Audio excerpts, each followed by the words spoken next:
महाराज पुतळा सुशोभीकरण आज उद्घाटन सोहळा पार पडला।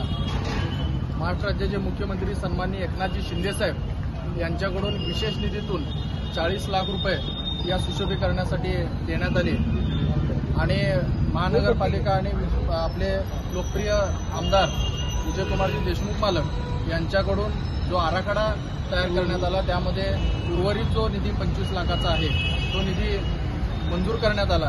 असा 65 लाख रुपयाचा निधीतून हे अतिशय भव्य दिव्य असं या ठिकाणी सुशोभीकरण हे आता सुरू होत आहे।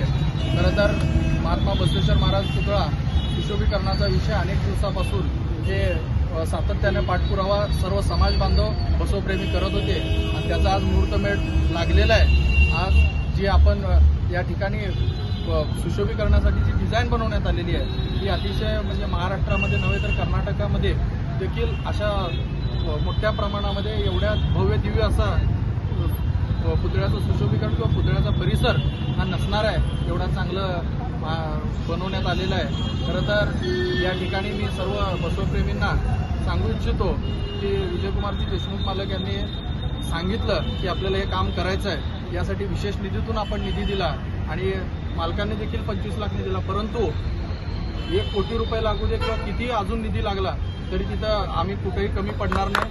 सुशोभीकरण हे अतिशय भव्य दिव्य करण्याचा आमचा मानस आहे।